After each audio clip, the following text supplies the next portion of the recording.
Hello and greetings. This is Andy Kline, and today I'm very pleased to introduce my guest, Raheel Raza.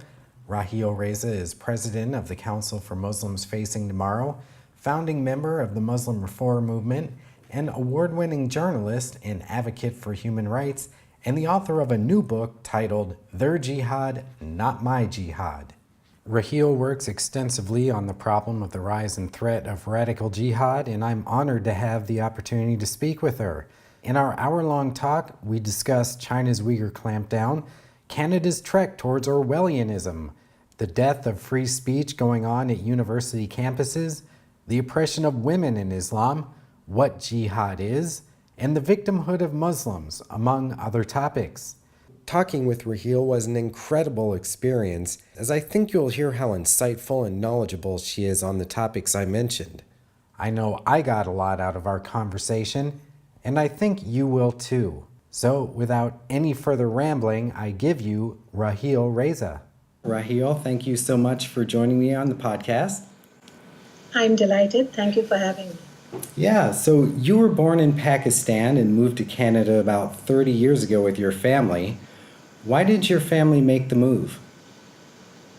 Well, it's a long story, but my husband and I were living in Pakistan. He's from a Shia family, I'm from a Sunni family, and we fell in love and decided to get married. So that was one personal issue that we were facing. And, 40 years ago, it was a big no-no. It was like Catholics and Protestants. There was a lot of sort of infighting and challenges within the two sectarian denominations of Islam, which continues, of course, even today. Also, this was at the end of the 1970s. And at the end of the 1970s, we had a president in Pakistan called General Zia-ul-Haq, who was very enamored with the Saudis. And so the Saudi funding and the Saudi influence had started coming into Pakistan. Now, before this, when I grew up in Pakistan, it was a very different country. It was egalitarian. I went to a Catholic school and a college. We had people of different faiths living there, and religion was not something that was sort of thrust down your throat.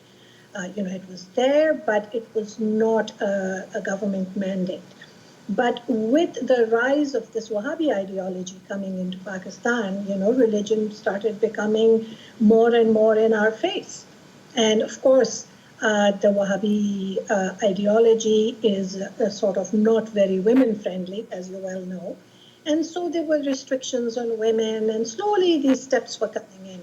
And my husband and I have both been activists all our life, always speaking about social justice, gender equality issues. So we felt that this was no longer the place for us. And if we wanted to continue with our activism, we needed to be in a place where we would have a voice, where I would have a voice as a Muslim. Okay, so you went to Canada to seek greater freedom, to get out of religious persecution, and to ultimately live a life of liberty and freedom. Is that correct? Yes, the freedoms here are very important to us because we have seen what lack of freedoms will do to our people. The freedom of expression, the freedom of choice, freedom of religion. I mean, even as a Muslim, I feel I can practice my faith more freely here than I would in a country which is a theocracy where they want to impose one kind of, one kind of faith on you. They don't want any interpretations. They don't want questioning. It's dogma. And right. So, we embrace the freedoms of Canada, and this has been our home for 30 years. How did you become an activist? Was there a specific incident that happened to you? Did something personal affect your life? There was no specific incident. I would say that it's something that was always in my system. Maybe I was born an activist, I don't know. But in my early years, I spoke out against the social injustice. We lived in a system where we had servants, and I questioned that. I questioned gender inequality. I questioned religious fundamentalism when I saw it. So I didn't know that I was an activist per se, because that's not something you talk about, especially to a Muslim girl. But I believe it was there. It was in my genes that I questioned. And questioning is not something that was quite approved. It was a culture where women were supposed to be seen and not heard. I personally had no specific kind of violence against me. I mean, my family was moderate middle class. My father was a dentist in the army. My mother was a teacher. I had education, so I wouldn't say that there were any of those restrictions which some women faced, like in Saudi Arabia. But it's a patriarchal culture. There's no doubt about it.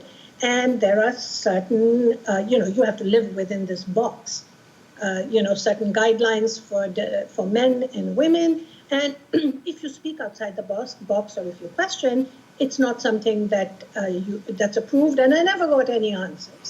So I was searching for that freedom to question, to push the envelope, to be outside the box, and from within my own faith, look for a different understanding. And so I think that is what made me an activist. And of course, the human rights issue was something that was up front and center. So in between coming to Canada from Pakistan, we also lived in the Middle East for 7 years. And, that is also a country where you see the kind of injustices that take place against the labor class. And, it's very much a class system there, but you can't speak out. So coming to Canada was like a breath of fresh air. And I was able to actually activate my activism in Canada. Well, before we talk about your adoptive country of Canada, I want to briefly discuss at what times I consider my adoptive country, which is China. Well, it's no secret that the Chinese government has a less than admirable human rights record, and this has especially been played out in the western province of Xinjiang. For our listeners who aren't up to speed on Xinjiang, Xinjiang is home to the Uighur Muslims who have faced harsh restrictions under the Chinese government. The restrictions they've endured are all aimed to dilute ethnic identity and to prevent the practice of their Islamic faith.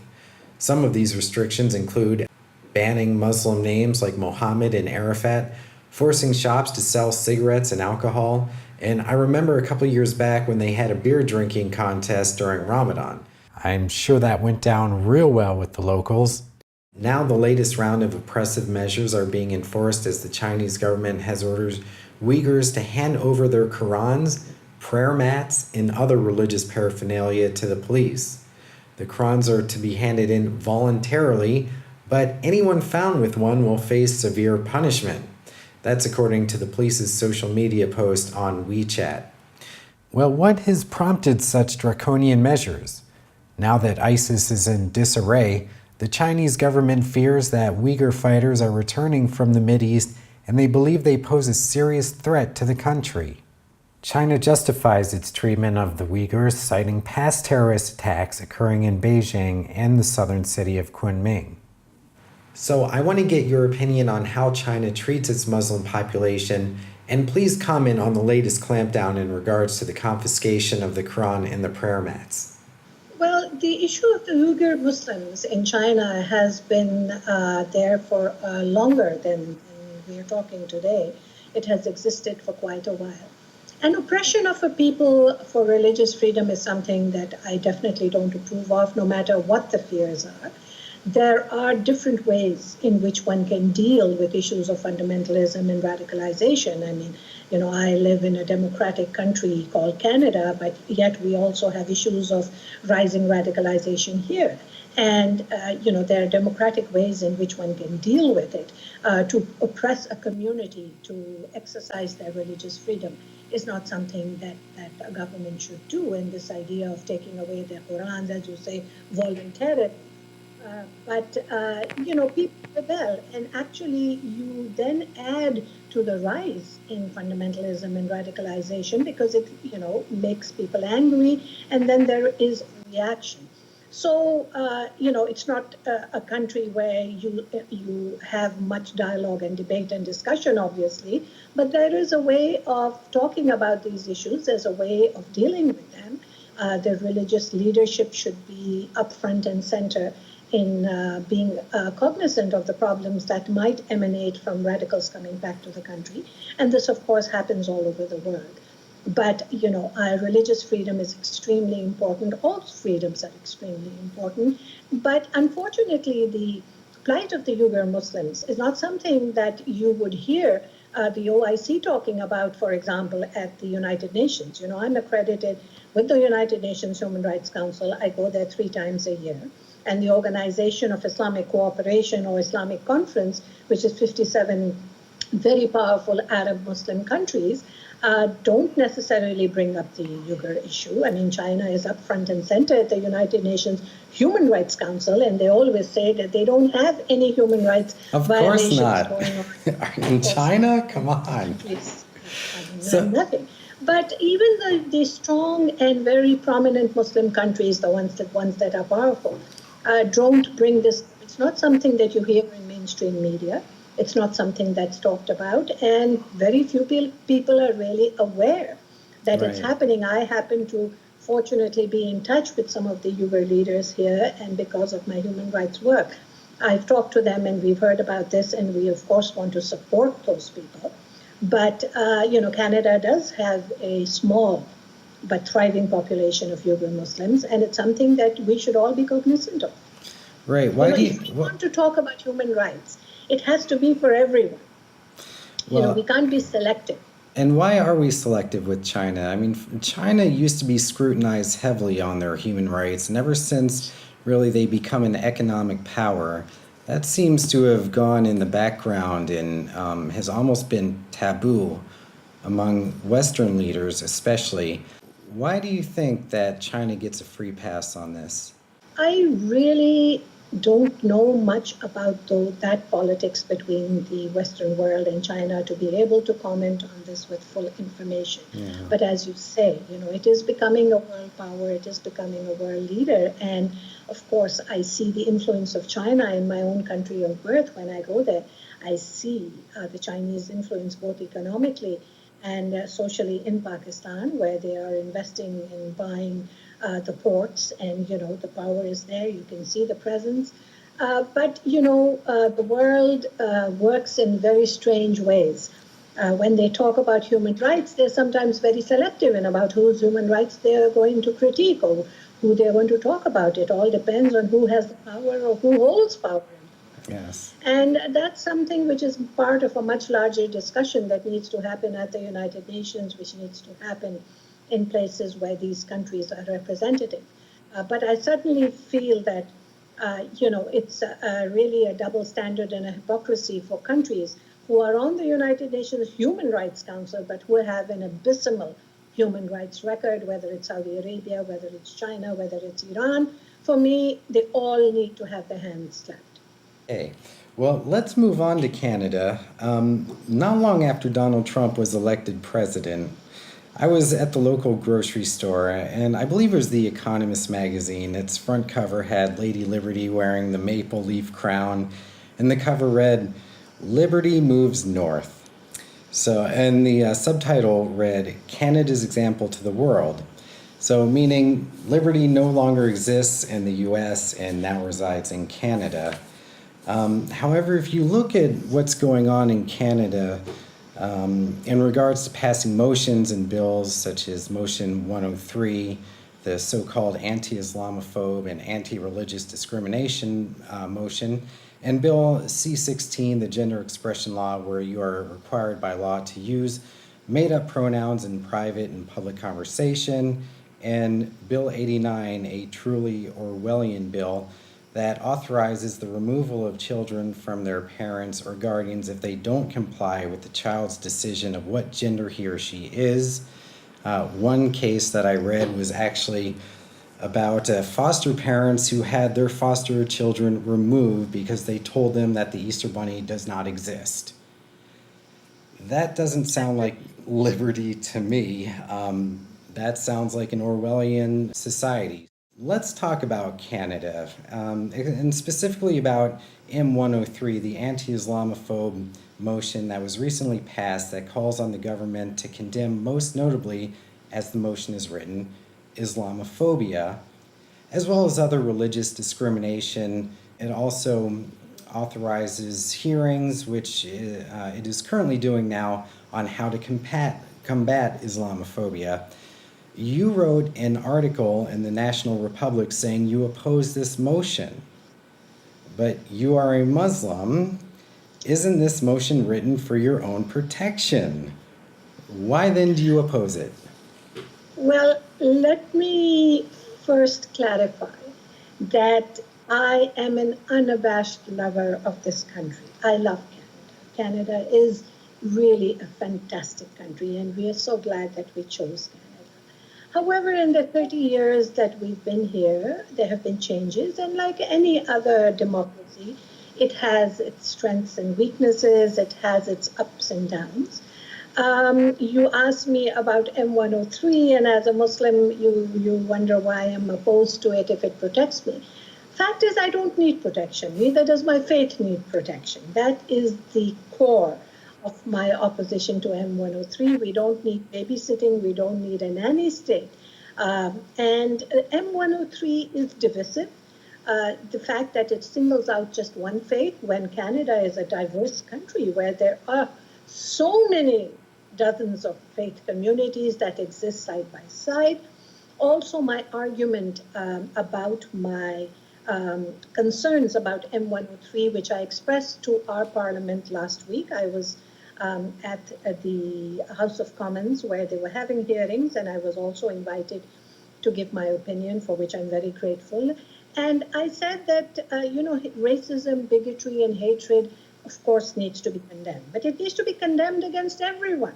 If you look at statistics in Canada specifically, the hate crimes against the Jewish community, against the Black community, against LGBTQ people, they are the highest, in terms of statistics. So when we talk about any kind of a motion or a study, it should include anyone. We talk about inclusiveness. This is a pluralistic country. But the fact that it singles out Muslims as maybe a special community or someone needing special care and attention, it's something that it's not Canadian to me.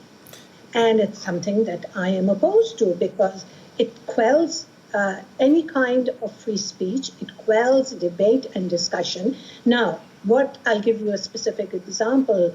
2 days ago, we've had a terrorist attack in Edmonton, here in Canada, right, where a man rammed into a police officer. And Canadians, who are really very, very peace-loving people generally, and are scared of conflict, want to ask questions. But how can they ask questions? Because they are told that if they say anything, they are going to be Islamophobes. Right. So, this quelling of any kind of debate or discussion regarding Islam or Muslims is, to me, very scary. And as you said, it's Orwellian. And this, my daughter-in-law, who's the mother of 3 children, is very concerned about this bill that talks about the state having the right to, take children away for the slightest any kind of authority from the parents. And we're heading down a slippery slope. It needs to be open to all sorts of debates and discussions, but that's not happening. Because political correctness has so immersed our politicians and our people that people are afraid to have an open discussion. And people like me, who keep pointing out that we need to have a debate and discussion about these issues, are generally sidelined or called fearmongers. So, wow. I'm not a policymaker. I'm a grassroots activist. My job is to expose the problem. In fact, the mandate of my organization, the Council for Muslims Facing Tomorrow, is the 3 E's: to expose the problem, educate the masses, and then try to eradicate or eliminate the problem. But we are at the very first level where we can't even expose the problem because you can't use the term terrorism in conjunction with Islam or Muslims. So it's a huge issue.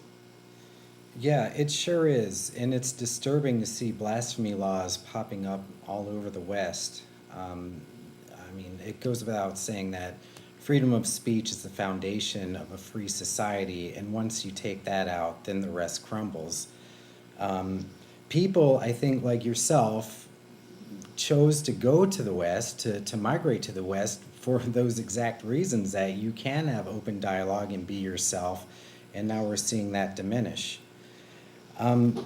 What do you think is behind this? Because now you're having hearings in Canada, and there's been talk of censorship and maybe prosecution of this so-called Islamophobia. So where do you see this headed ultimately? Well, it's dangerous because, as I said, at the moment they keep insisting that it's just a motion, it's not a bill, but it could become a bill. And, once it becomes a bill, it's even more dangerous because, as you say, it quells any kind of discussion in free speech. So we have to be cognizant. I don't know if our Canadian members of parliament who are pushing this bill are aware that there are theocracies, Muslim countries, in which people are put to death for blasphemy and apostasy. And, this is it will become akin to blasphemy if someone criticizes Islam or Muslims. And that is a very, very scary notion.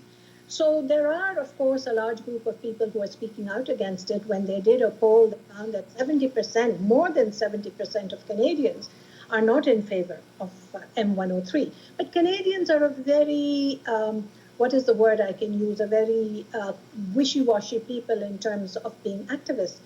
They may not be in favor of the motion, but they don't stand up and speak out. Because this has largely been a very peaceful country, and hope that it stays this way. But, these are issues that are very much in the forefront in terms of liberty, in terms of equality, in terms of free speech, in terms of a democracy. There are thousands of people who have left theocracies and come to Canada because they want to have that freedom. But if this is going to be, part of some kind of legislation, then we have a problem. We are the ones who are supporting Canadian values, the values of free speech and democracy and liberty, modernity. But we are the ones who get lambasted. So it's a critical situation to be in right now. I have a young child, and I fear that by the time he's old enough to go out and have to defend for himself, much of these freedoms and liberties are going to be gone. People ask me why I do what I do. It's for the future of the next generations. I have children and grandchildren who happen to be Canadian Muslims, and I want them to have a better future. I want them to embrace the freedoms that we came here for. I mean, we struggled very hard so that our children could have a better future. And now when we see those same values and liberties that we came here for under challenge, it bothers us. Do you speak at university campuses? I've traveled across almost 100 campuses in the United States with this documentary called Honor Diaries, which I was part of, and it was made by the Clarion Project. And I was absolutely stunned to see what is happening with free speech on campus. I mean, you have a square space somewhere where you can stand up and say what you want, but it is frightening. So there is an entire generation of young people who are being brought up to believe that, that they have to monitor their speech. I always thought that academic institutions were the place where free speech was at its best, where you could, discuss and debate everything. It was such an exciting, heady idea, but that's no longer happening. Universities are the ones who are the most challenged with this issue of free speech. So, we have a lot to fight for. We have a lot going ahead that we have to challenge. At least we are living in a country where we do have the freedom so far to challenge these issues. And I appreciate that. I appreciate living in a democracy. The state of universities is appalling. I mean, how is giving in to the students' demands for a safe space preparing them for the real world where none such place exists?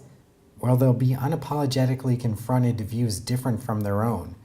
I always thought you went to university to leave the safe space at your parents' house in order to learn how to coexist with others who think differently than you.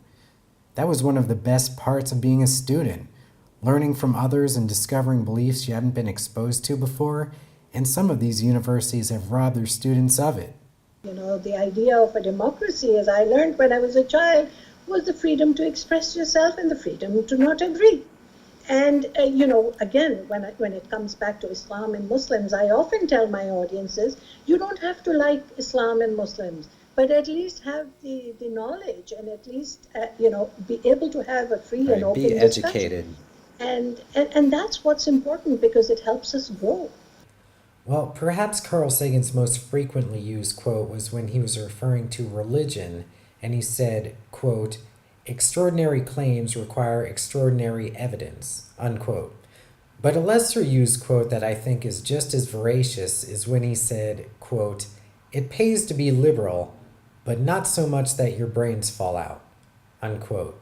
Are brains falling out, or are we on the path to a PC dystopia?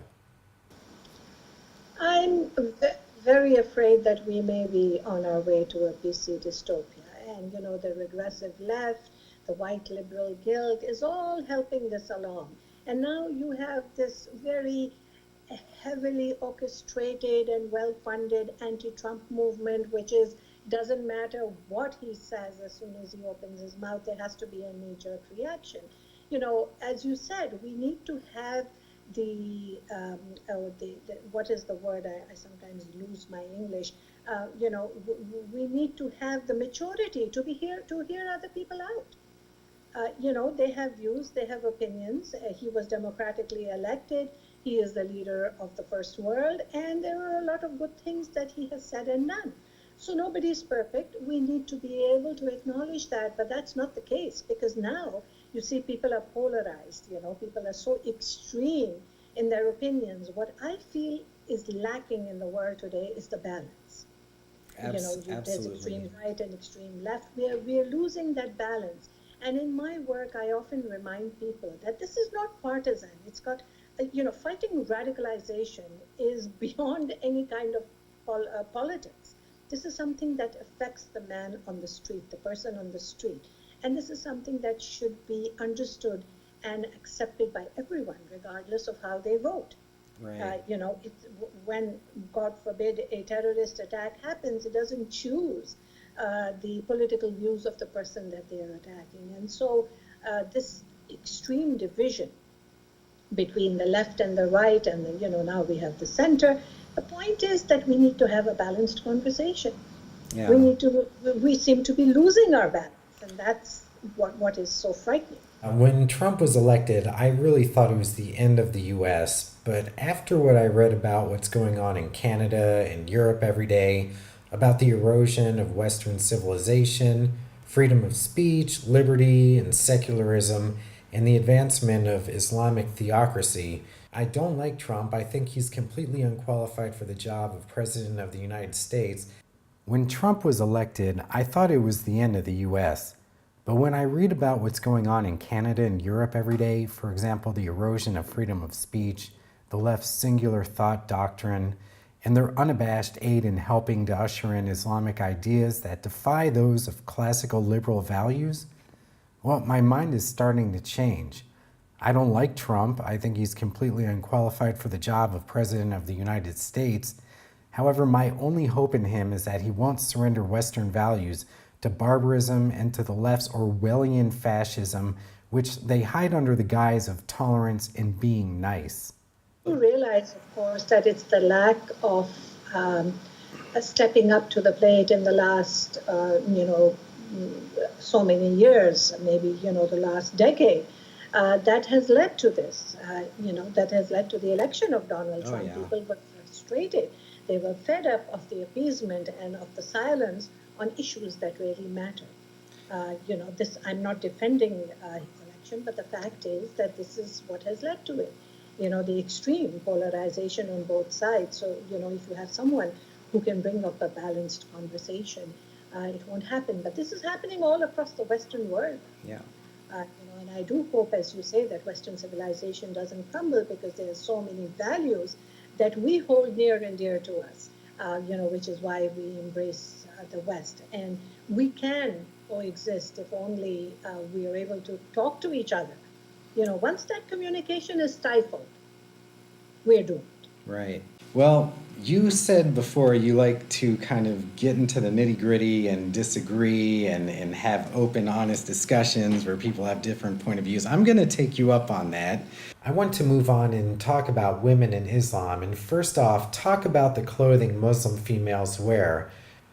Now, when I'm walking down the street and it's more than 40 degrees out, and I see a Muslim couple walking towards me, and the man is dressed basically as I am in t-shirts, shorts, and sandals, but the woman next to him is draped in a black ninja suit. I don't see this woman being treated like an equal. In fact, I see her as being oppressed. And I don't believe it's because I'm a Westerner and I don't understand the culture. I think it's because I see things for what they are. So, what is your opinion on Muslim women wearing this kind of religious garb? Well, it's 1400 years of patriarchy and misogyny at play, and that is how what you see. The women absolutely don't have to. So let me take you back to what the Quran says about dress. And it actually addresses dress both for men and women.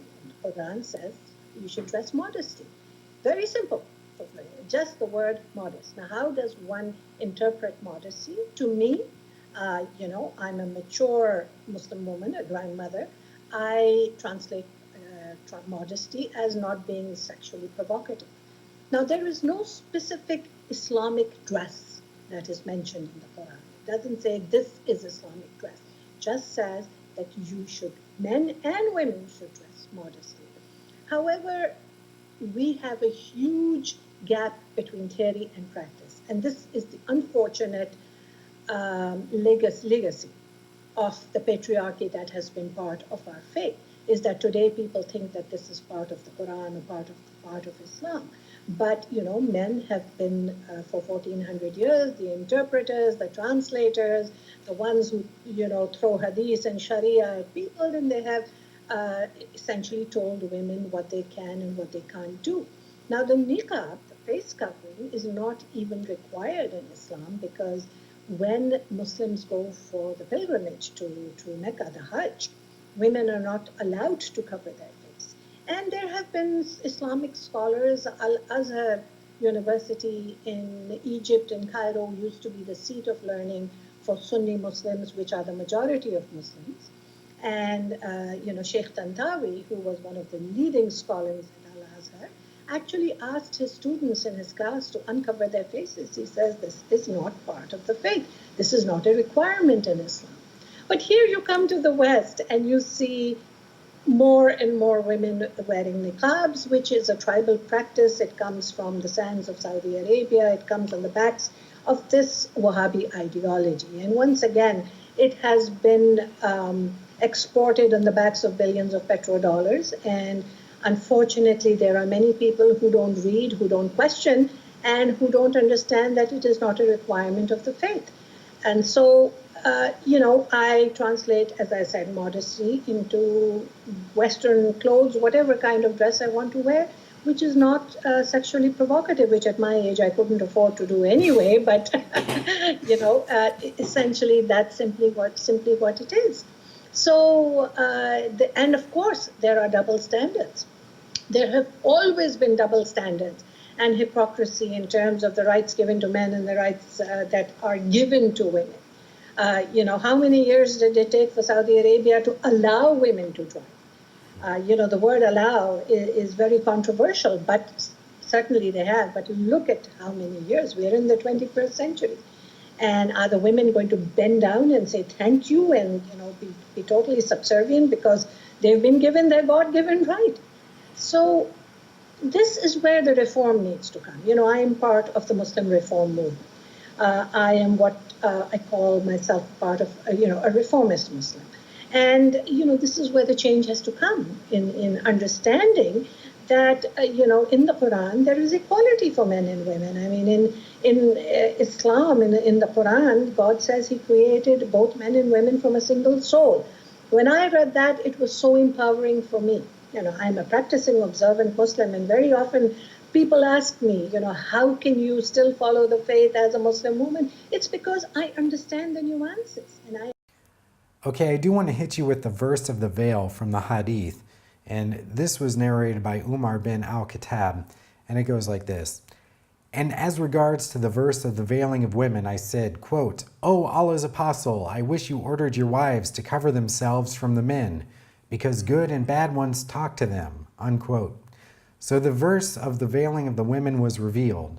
Once the wives of the Prophet made a united front against the Prophet, and I said to them, quote, It may be if he, the Prophet, divorced you, that his Lord will give him instead of you wives better than you, unquote.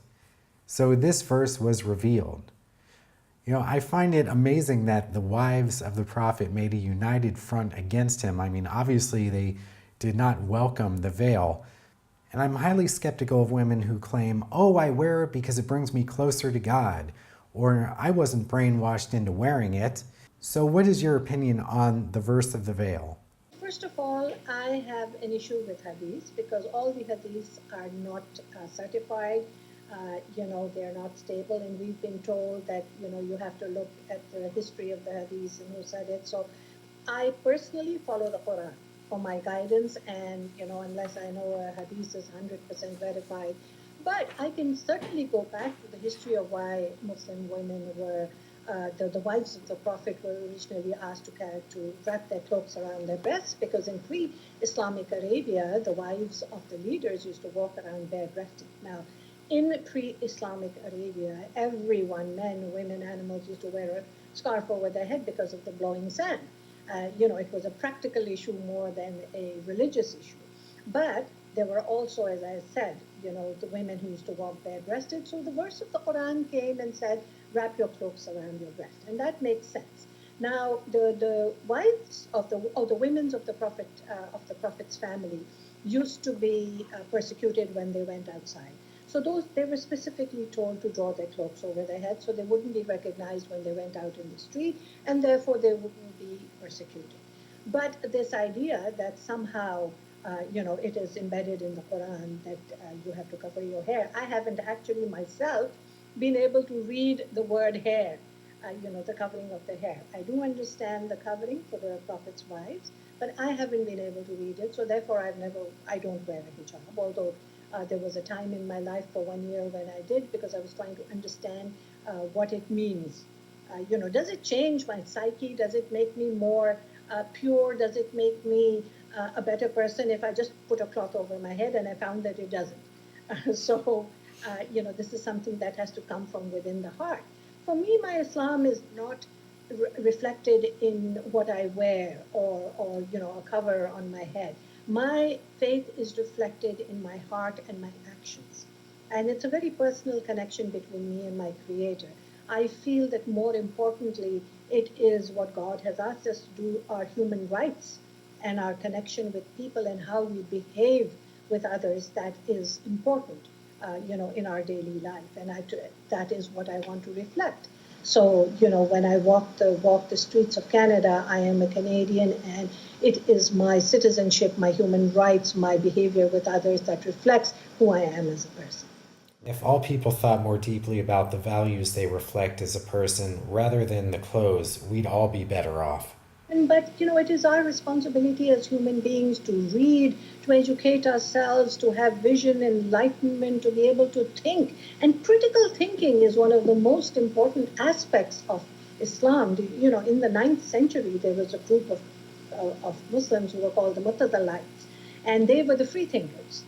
And they were heavily persecuted by the caliphate of that time because, they asked questions and they believed in reason and logic. And what we want to do, in a way, is to go back to that concept of reason and logic and critical thinking, because we've lost that. Yeah. We've lost that ability of critical thinking.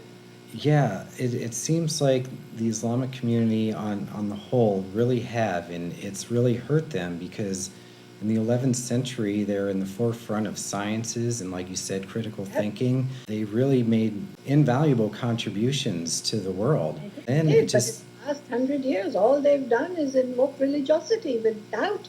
Well, see, now you're just an Islamophobe. I mean, come on, you can't say that.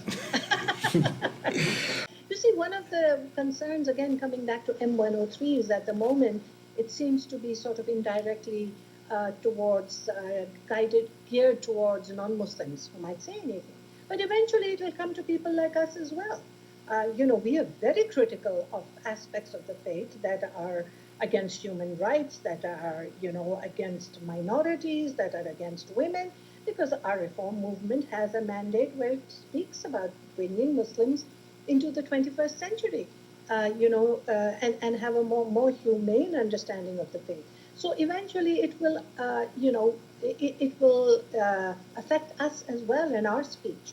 Not that I'll ever stop saying what I do, but it makes people afraid to speak out. All right, I'm with you, sister. Okay, so Okay, so aside from being a very accomplished woman, you're also an undoubtedly very accomplished and caring mother, so now I'd like to turn to you for some motherly advice. Richard Dawkins, the evolutionary biologist, author, and outspoken atheist, has said that he views teaching children religion below the age of 10 as a form of child abuse. I happen to very much agree with that assertion and would probably raise the age to 13. I think 13 is better because teenagers are more developmentally prone to be skeptical. Well, one of the most traumatic childhood memories from my wife was being taught about hell and what will happen to her if she neglects Islam and winds up there. And on a previous podcast, I told the story of three young girls we met on Gili Mino, an island in Indonesia, and they were probably about 6 years old, all of whom were very bright and friendly and could accomplish great things if they led a self-determined life. But rather than having a curiosity about their world, their first topic of conversation was about hell and all of the unspeakable things that would happen to them if they wind up there. The sheer terror in their eyes is burned in our memories forever. I mean, if this is not a form of mental child abuse, then I don't know what is. What is your opinion about teaching children about religion? Well, this is how they brainwash them. At a very young age, they start teaching them these horrific things so that they'll be so scared that they won't ask any questions. And there is not only about hell. One form of hell is to teach about hate. One of the objectives of our work is to help people understand that hate is taught at a very young age. And, you mentioned bringing up children. The conversation around the dining room table is so important. This is a war of ideas. When we talk about a radical ideology, it's about ideas. And these ideas can be, of course, picked up from the internet, but that's not the only place. They are taught in places of worship, they are sermons, but it's also the conversation around the dining room table. I'm the mother of 2 sons, I'm grandmother to 4 children, and I know how easy it could be for me to brainwash them into hating the other. So it's extremely important that when we decide, especially to come and live in the West, that we teach respect and tolerance and pluralism and human rights values at a very young age. As you say, we were brainwashed with religious dogma when we were very little. And of course, it was all about hell. And as you say, and we were taught that, you need to pray 5 times a day or you're going to burn in hell. It wasn't about God, the compassionate, the merciful, and some of the most beautiful things, perspectives of the faith. And now I'm, teaching my grandchildren about how to love and care for people and how to give charity and how to care for others less fortunate and, from a human rights perspective. So I come back to the fact that I've learned, and I have to tell you, it's been a journey for me. It's not always been like this. This is a learning journey, and it continues to be a journey. I now look at all religions through the lens of human rights and not the other way around.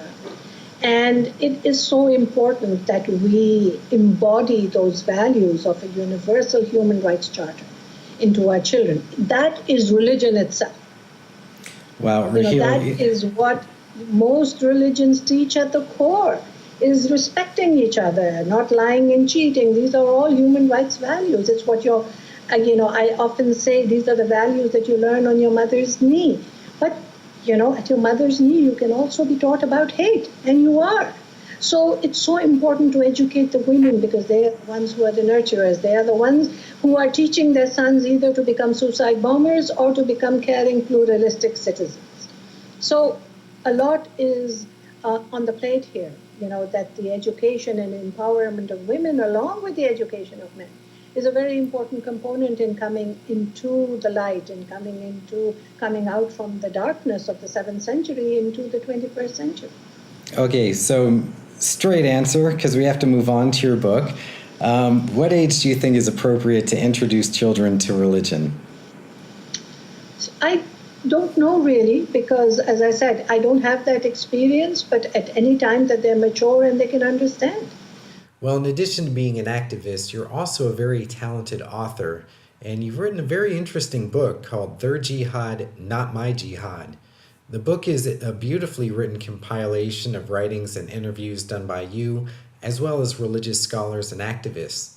And before we unpack what jihad is, what inspired you to write the book? Well, it was after after 9/11, I got heavily involved in this work to speak out and, have an alternate narrative and let the world know, the Western world that I'm living in, that not all Muslims are terrorists. And so when the 7/7 bombings happened in London, England, I put together all my articles and interviews, and I published this book because I felt it was important to speak out. I had often stood in places of worship other than Islamic places of worship, churches, synagogues, temples, and said that, the two meanings of jihad are very important, and one of them is an internal struggle for truth and justice. And I have always believed that that is my jihad. I have now evolved to a point where I believe that the concept of armed jihad, in fact, that is one of the mandates of this Muslim reform movement, is that the concept of armed jihad needs to be put back into the 7th century parking law. It was valid in the 7th century because these were tribal societies, and that's the only way they knew how to deal with each other. But we are no longer living in tribal societies. We are now living in nation states. So some concepts like slavery, polygamy, armed jihad, all of these need to be put back into the 7th century parking lot so that we can move ahead. And other faiths have done this. We are celebrating 500 years of the Christian reform. It's not to say that other scriptures don't have violent passages in them, but are the practitioners following that? No, they've put it aside, they've put it behind them, and they have said it's time to move on. Muslims need to do this. Yeah, I guess it would be really difficult, though, because this is the perfect word of God, and Muhammad was the perfect messenger. And Muhammad said after a battle that, quote, we are finished with the lesser jihad, now we have to start, we are starting on the greater jihad. The greater jihad is the spiritual struggle to align oneself in conformity with the will of Allah. And the lesser is the warfare against unbelievers under the hegemony of Islamic law. So how can you convince Muslims, especially ones that are either on the fence, ready to become radicalized, or are already radicalized, that, you should just give up on the lesser and it doesn't have any meaning? What would you say to them? As you say, Muslims, 1.6 billion, maybe more, 1.7 billion Muslims believe that the Quran is the word of God. But it is open to human interpretation. And that is the beauty of the Quran, that, there are two kinds of messages in it. There are universal messages, which are about compassion and mercy, and there are time-related messages, specific messages for a time and place. So the Prophet Muhammad, having spoken about that particular jihad at that time, is for a particular time and place. These are not all universal messages, and we need to understand that. It is up to our religious leadership to qualify this and differentiate between the universal messaging of the Quran and those messages that were time-bound for a certain time and place. They are not universal messages. And it's very clear because it's a historical document. It was sent as a message over a period of 23 years. And this is the reason, at a time and place, for the specific reasons for a particular message. And once we understand that, it gives us clarity, and as I said, it's open to human interpretation. The Quran was originally sent in Arabic because it was for the Arab people, but Arabic is a language in which you can have more than one meaning for one word or for one sentence or for one line. So when a woman, for the first time after 1400 years, translated the Quran, this is Dr. Lale Bakhtiyar, she translated the verse where originally the men had translated it as being able to beat a woman. She translated it as moving away. Now, I can understand that, I can appreciate that, I can embrace that, because my image of God is that of a compassionate and a merciful being. Really? In our world? What makes you think that? Well, that is my faith. That is my belief. And I understand that, that gender equality is embedded in that one line that says we are created from a single soul. And so let's say I choose to believe that, because it makes it my work easier, and it makes it easier for me to understand the nuances Yeah. of, the various verses. You are far more positive than I am. That it's not problematic. Because the Quran is not in chronological order. So, it's difficult. I mean, I'm heading now this week to start teaching a course at Ryerson University for 8 weeks. My husband and I are teaching a course on Islam and Islamism. And part of this is to explain the nuances of the Quran. And yes, I think people are free to interpret it the way they want, but it is up to our leadership to help us understand that today in the 21st century, we have no choice but to put aside those notions that are, not humanitarian, that are against gender equality, that are against human rights. How do the left and the Islamist apologists empower the jihadis? They strengthen them. I believe that the jihadists have found so much strength in the regressive left, and they have really strengthened their hold on the West because the left is in bed with them. They are so politically correct that they don't want to lash out. They fall back on all these deflections about culture and sensitivity. And I'll give you an example. We had this terrorist attack in Edmonton, and I heard politicians, giving these gobbledygook written statements which spoke to diversity and multiculturalism, none of which helps you if you are going to be attacked. Yeah, these are deflections. These are what I call deflections. It stops them from addressing the real issue. So let's talk about how wonderful human nature is, and it's all kumbaya, and we're going to hold hands and dance around a table. And, I myself do believe in dialogue between faith communities, and I've been involved in it for half my life. I think it's so important to learn from each other. But it has to be a dialogue of meaning. You can't not talk about the elephant in the room. It's not just about Christmas and Hanukkah and Eid and Diwali. Yeah. We have to talk about the real problems. So if you're not going to put those on the table, then there's no point in having the discussion. But here, that's why politicians, they want the vote. Right. And I recently accused them of cowardly romancing the vote bank. And when you look at the demographics, you will know that these are large vote banks of the Muslim communities. So they want to appease. They don't want to, change the status quo. They don't want to say anything that might be considered in any way the truth. Yeah, they don't want to do their job. I'm very happy that I'm not a politician because I don't have to do that. Yeah, but I mean, there again, Donald Trump is proof that you don't have to. I mean, if someone as vile as him can get elected just for saying a few sentences that resonate as truth to people, I mean, that's how starved we are for it. For the real conversation. Yeah, I mean, right now we just get these scripted apologies after, and we're not going to stand for this, and we're united, and all this, as you said, gobbledygook, and it's meaningless drivel. And it is, and people are not stupid. I mean, look at the world we are living in. This is not what I had set out to do, but every day when I wake up, there is a new attack, and so when I can't go back to my normal life, I have to speak out. I feel ethically and morally obliged to speak out as a Muslim, because there just aren't enough Muslims speaking out. I was waiting for the statement from the communities. I was waiting for the communities to come out on the street and march and say, not in my faith, not in the name of my faith, you don't, hurt people. But it doesn't happen. Why do you think that is? Why do you think Muslims are so reluctant to come out and stand against this visibly? Well, because the influences are those of the Muslim Brotherhood and of the Khomeinists and of Al-Qaeda, and these are the organizations and institutions that are telling Muslims that it's a victim story. No matter what happens, you are the victim.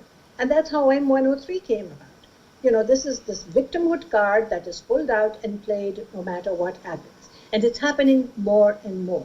This idea that, okay, a terrorist attack has taken place, and we know that the terrorist was a Muslim, the name, it has been verified, and the first reaction is, oh, I hope there is no reaction against us as Muslims. I mean, that's abnormal. Yeah. The first reaction should be, there's something wrong, and can we track it? Can we get together and talk about it? This is my big mantra these days is, can we talk about it? Because we're not talking about the real issue. So, and of course, the regressive left, the white liberal guilt plays into this. So they'll invoke colonization and occupation and the crusades, everything that they can, because that now deflects from the real issue. So if I can blame someone else, so let's blame Israel. It's a Zionist conspiracy.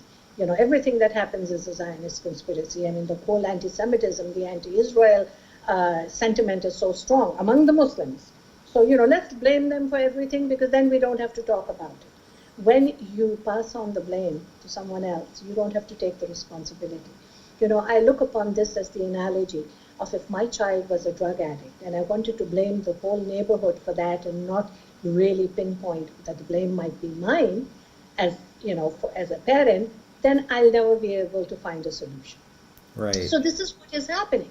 Blame everyone else, we are the victims, and this victim ideology has been perpetuated by organizations like CARE, the Council on Arab American Islamic Relations, which is a Muslim Brotherhood operative, and they are encouraging people. So what will happen is that if there is an attack, there will be these usual press releases put out by the Muslims. I mean, everyone hates death and murder, so it's very easy to say we are against terrorism. But the question is, are you condemning armed jihad? Are you acknowledging that there are radical messages coming from some of the mosques? Are you taking onus and responsibility that this is a virus that lies within the heart of the Muslim world? No, that is not happening. Even Al-Qaeda condemns ISIS. The Muslim Brotherhood condemns terrorism. They call themselves a moderate group. So I've stopped calling myself a moderate Muslim. I now call myself a humanist Muslim or a reformist Muslim. Because what moderation is there in not addressing the problem head on? Right. And that is what I want. Yeah, and Raheel, I hope that you open up your own mosque and then franchise it all over, because... Thank you. I hope to win a lottery one day. There are now 5 women's mosques across the West, and they're growing by number. And it's not that I have anything against the men, but we have to break the patriarchal culture. We have to break the misogyny. We have to let the men know that if you're not going to give us equal space in the mosque, we'll make our own. This is what the women in India did. So, I acknowledge very importantly that the work that I do could not be done without the support of the men. My own husband being first and foremost, he is the backbone of everything that I do. And it is the education of our men. I have 2 sons. I didn't educate them to become hate mongers. I educated them to become good human beings. Whether they're Muslim or not is their private matter. But they're good human beings, and that's important. So the education of boys, the support of men is extremely important in what we do. But we have to break those barriers. We have to break those, the box that we've been put into, to think that I, as a Muslim woman, can't stand up and speak out. I mean, my husband has often reminded me that if he says the same thing that I do, he'll get more traction just because he happens to be a brown man with a beard. So that stereotype now needs to be broken. Well, you are certainly doing your part, and I really want to thank you for that. You have been an inspirational crusader for human rights, free speech, and the truth at a time when truth has lost its value and dignity. Raheel, I hope we can do this again sometime soon. I hope so too. So remain safe, and thank you for having me.